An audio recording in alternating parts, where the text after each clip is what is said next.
ছাত্রীকে চর শিক্ষকের, উত্তাল স্কুলের পরিবেশ, বিচার চাই এই শিক্ষকের বিরুদ্ধে। খবর পেয়ে ছুটে এসেছে অখিল ভারতীয় বিদ্যার্থী পরিষদের খোয়াই জেলার প্রতিনিধিরা। প্রয়োজনে অনেক দূর যাব, হুমকি প্রতিনিধিদের। ঘটনা খোয়াইয়ের লালছড়া গার্লস দ্বাদশ শ্রেণী বিদ্যালয়ে। স্থানীয় ছাত্রীদের অভিযোগ, শিক্ষক অলোক দেবরায়ের সুযোগ পেলে ছাত্রীদের অপমানিত করে। ছাত্রীর গায়ে হাত তোলা কেন? মেয়েদের গায়ে হাত তোলা ঠিক না। ওই শিক্ষক ছাত্রীকে চড় দেওয়ার পর কাঁদতে কাঁদতে তার শ্বাসকষ্ট শুরু হয়, যেতে হয় হাসপাতালে। তিনি আগেও এমন অনেক ঘটনা করেছেন। আমাদের বিচার লাগবেই বলল দৃষ্ট প্রতিজ্ঞ ছাত্রীরা। তো স্যার তাই ক্লাসে বলে আসছিল, তো স্যার তাই হাসছিল আর কি।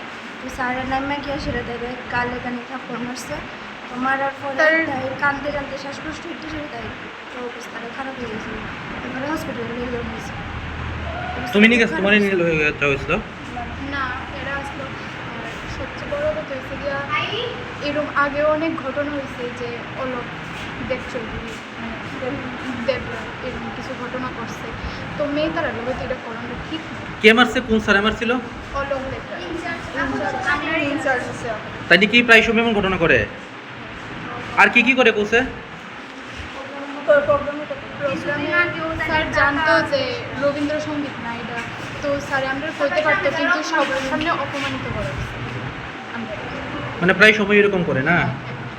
মানে হাত তুলে, তোমাদের উপর হাতও তুলে না? কিন্তু এমনি অপমানিত করে আমরা প্রায় সময়। এখন তোমরা কি চাও? এখন চাই স্যার আমরা এটা বিচার চাই, আর কিছু না। আর তার উপরে যে এরকম হাত তুলে হয়েছে এটা নিয়েও বিচার চাই। আমরা এটা বিচার লাগবই।